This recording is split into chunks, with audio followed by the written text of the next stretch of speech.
Good morning and welcome to Redeemer Lutheran Church. I'm Pastor Gary Lodeholt. Many invitations have them tucked away in a corner somewhere near the bottom.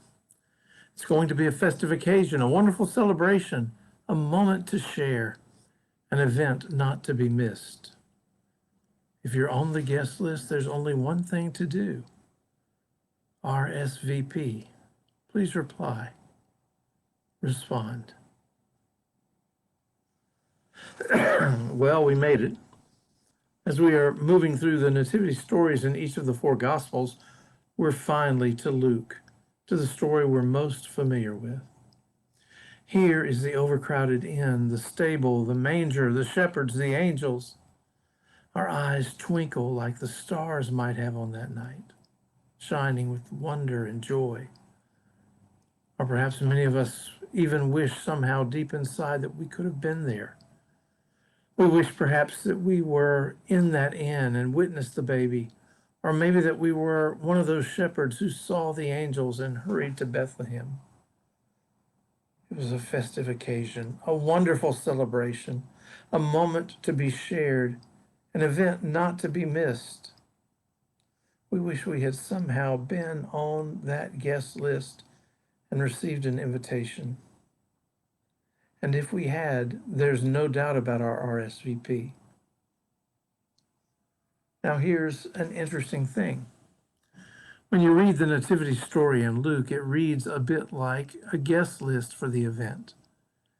And included too is how the invitees RSVP'd, not with their attendance, but how they responded to the birth of God with us. The first person invited was Augustus.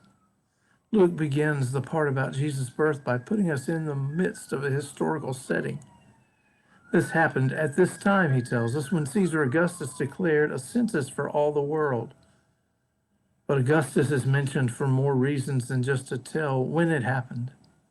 His real name was Octavian, but the Roman Senate had declared him the August one, worthy of divine favor and human adulation. Luke seems to be telling us that not only does God work through this pagan emperor for God's purposes, but also in a world with a ruler who pretends to be a god, the real God comes. But there's even more. By mentioning Augustus from the very beginning like this, Luke tells us that this birth has consequences beyond Israel. This birth has consequences for the whole world. The next person on the guest list is King David. The Messiah was to be a descendant of David, and this was all happening in the city of David. But interestingly, Psalm 78 describes how in the very beginning David was taken from the sheepfold to rule over Israel.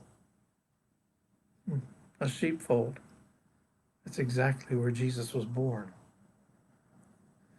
The angels are invited to the celebration, and this is one of my favorite parts. It just seems like God couldn't contain his joy at what was happening. God had to tell someone what he was doing.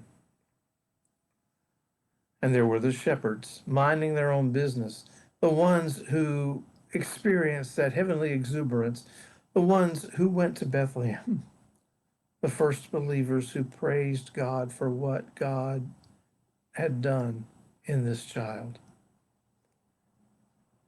Mary and Joseph are there too, faithful, trusting, and somewhat overwhelmed by the whole thing, amazed at the grace, amazed that God would work through them. And that's just what God always seems to do.